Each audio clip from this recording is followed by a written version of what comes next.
Very good morning, students of 8th class. Today I am going to give you video part number 8 घुमक्कड़ी।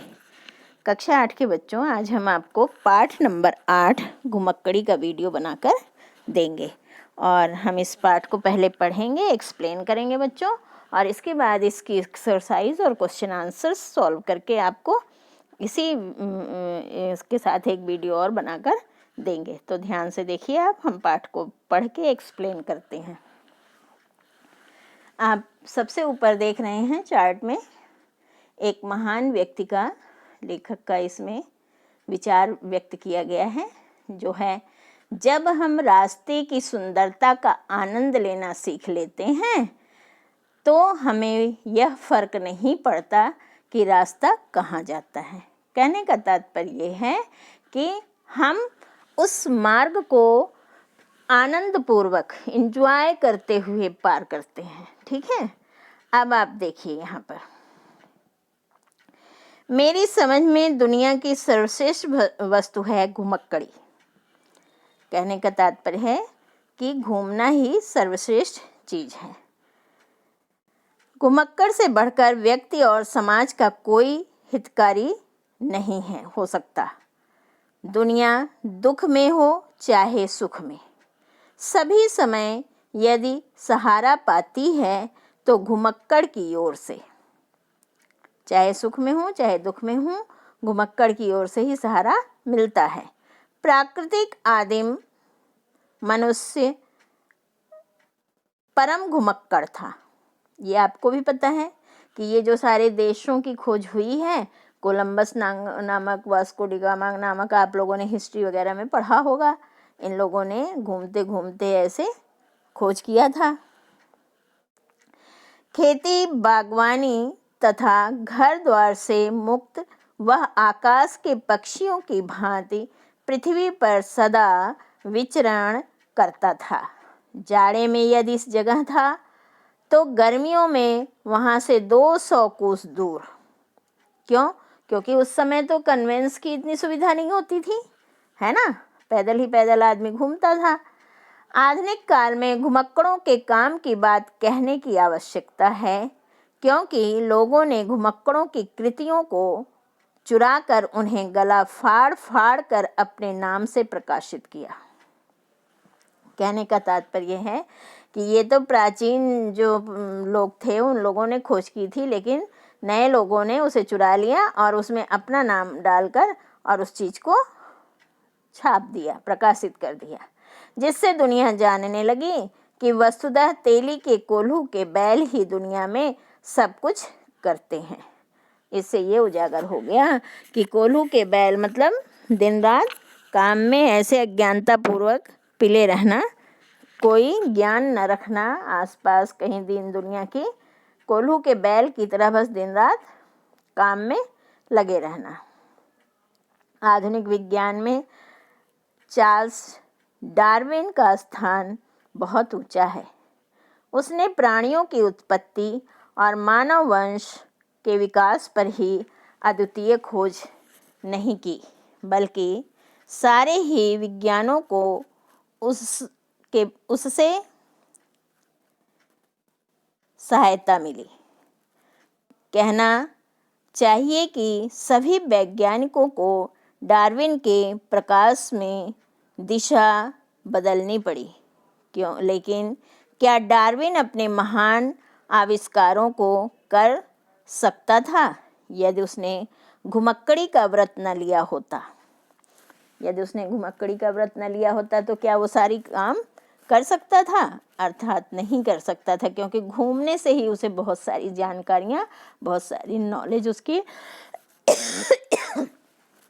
बहुत सारे चीज़ों का ज्ञान हुआ। मैं मानता हूँ पुस्तकें भी कुछ कुछ घुमक्कड़ी का रस प्रदान करती हैं, लेकिन जिस तरह फोटो देखकर आप हिमालय के गहन वनों और खेतों, हिम मुकुटित शिखरों के सौंदर्य, उनके रूप, उनकी गंध का अनुभव नहीं कर सकते, उसी तरह यात्रा कथाओं से आपकी इस बूंद से भेंट नहीं हो सकती, जो कि एक घुमक्कड़ को प्राप्त होती है।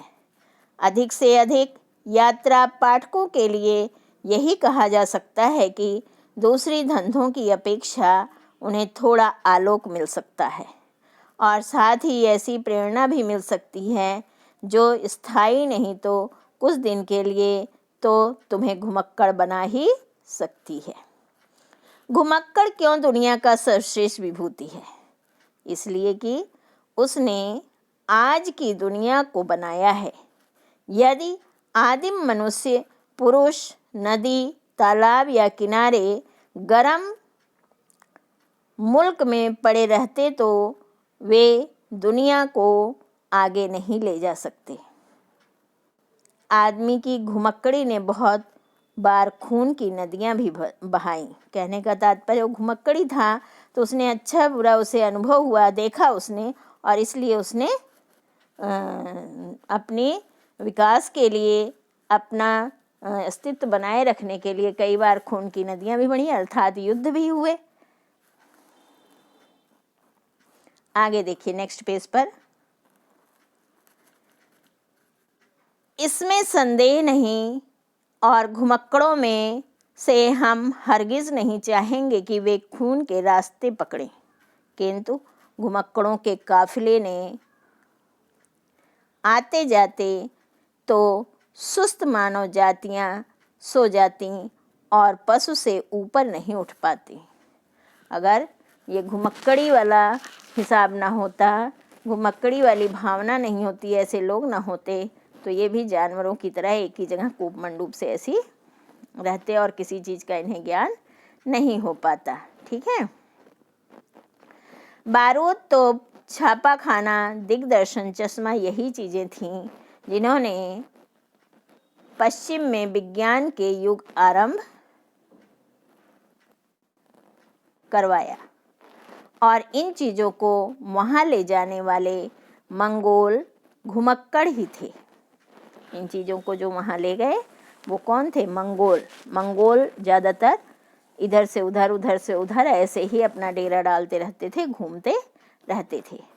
कोलंबस और वास्को डी गामा दो घुमक्कड़ ही थे जिन्होंने पश्चिमी देशों के आगे बढ़ने का रास्ता खोला। ये दो जो थे ये घुमक्कड़ ही थे जो पश्चिमी देशों को खोज निकाला और वहाँ कैसे जाना चाहिए, आना चाहिए, सब रास्ता निकाल लिया। ठीक है। अमेरिका अधिकतर निर्जन सा पड़ा था। एशिया के कूप मंडूपों के घुमक्कड़ धर्म की महिमा भुला दी, इसलिए उन्होंने अमेरिका पर अपनी झंडी नहीं गाड़ी। 2 शताब्दियों पहले तक ऑस्ट्रेलिया खाली पड़ा था। 2 शताब्दी बीत गए थे, ऑस्ट्रेलिया में कोई जीवन नहीं था। चीन और भारत को अपनी सभ्यता पर बड़ा गर्व है, लेकिन इनको इतनी अक्ल नहीं आई कि वहाँ जाकर अपना झंडा गाड़ाते। आज अपने जनसंख्या के भार से भारत और चीन की भूमि दबी जा रही है और ऑस्ट्रेलिया में 1 करोड़ भी आदमी नहीं है। आज एशियाइयों के लिए ऑस्ट्रेलिया का द्वार बंद है, लेकिन 2 सदी पहले वह हमारे हाथ की चीज़ थी। क्यों? भारत और चीन ऑस्ट्रेलिया की अपार संपत्ति और अमित भूमि से वंचित रह गए हैं। समझ में आया? कहने का तात्पर्य है कि जब भारतीय उन्हें खोज लेते उन देशों को और वहाँ पे भी अपने लोगों को भेज देते, वहाँ पे भी ये रहने लगते, अपना बस जाते, तो आज ये जो हमारे देश में इतनी जनसंख्या है तो कुछ डाइवर्ट हो गई होती और इनका झंडा वहाँ पे होता। ठीक है। इसलिए कि वे घुमक्कड़ धर्म से विमुक्त थे, उसे भूल चुके थे। दुनिया के अधिकांश धर्मनायक घुमक्कड़ रहे। दुनिया में अधिकांश जो धर्मनायक थे, धर्म के नेता थे, जो मुखिया थे, वो घुमक्कड़ ही होते थे। धर्माचार्यों में आचार विचार, बुद्धि और तर्क तथा सहायता में सर्वश्रेष्ठ बुद्ध घुमक्कड़ राज थे। सबसे बड़े कौन थे इनमें? गौतम बुद्ध जी। ये बहुत ही बड़े घुमक्कड़ थे और ये इनके आचार विचार, शिष्टाचार, बुद्धि, तर्क, ये सब चीज़ें इनमें बहुत बढ़िया थी। भारत के प्राचीन धर्मों में जैन धर्म भी है। जैन धर्म के प्रतिष्ठापक श्रमण महावीर कौन थे? वह भी घुमक्कड़ राज थे, वो भी बहुत बड़े घुमक्कड़ी थे। घुमक्कड़ धर्म के आचरण में छोटी सी बड़ी तक सभी बाधाओं और उपाधियों को उन्होंने त्याग दिया था। घर द्वार और नारी संतान ही नहीं, वस्त्र का भी वर्जन कर दिया था। वो अपने घूमने में जो बाधाएं आने वाली चीज़ें थीं उन सब का परित्याग कर दिया था। जैसे घर परिवार का, शादी नहीं की, बच्चे नहीं, तो बिल्कुल स्वतंत्र। और उसके बाद अंत में उन्होंने वस्त्र भी त्याग दिया। क्यों? घूमने में वस्त्र धारण किए पड़े हैं, धोना है, गंदा हो गया, साफ हो गया, ये सब दुनिया भर का, ऐसा पहनो वैसा पहनो, उन्होंने वस्त्र का भी त्याग कर दिया। भगवान महावीर दूसरी तीसरी नहीं, प्रथम श्रेणी के घुमक्कड़ थे। वह आजीवन घूमते ही रहे। वैशाली में जन्म लेकर विचरण करते ही पावा में उन्होंने अपना शरीर छोड़ा। पावा नामक स्थान पर वो मृत्यु को प्राप्त हुए। बुद्ध और महावीर से बढ़कर यदि कोई त्याग, तपस्या और सहृदयता का दावा करता है तो मैं उसे केवल दंभी कहता हूँ। दंभी माने घमंडी। अगर कोई और कहता है कि मैं उनसे ज़्यादा घुमक्कड़ हूँ तो बिल्कुल गलत है, वो अहंकारी है, क्योंकि इन दोनों व्यक्तियों ने कभी ऐसा नहीं कहा। आजकल कुटिया का आश्रम बनाकर तेली के बैल की तरह कोल्हू से बंधे कितने ही लोग अपने को अद्वितीय महात्मा कहते हैं। आपने देखा होगा जगह जगह आश्रम हैं, वहाँ पे महात्मा हैं, गुरुजी हैं, और उन्होंने चेलों को वहाँ पर कोल्हू के बैल की तरह लगा रखा है कामों में, और खुद उनके चेले उनकी सेवा में लगे हैं। चेले से कहलवाते हैं, लेकिन मैं तो कहूँगा घुमक्कड़ी को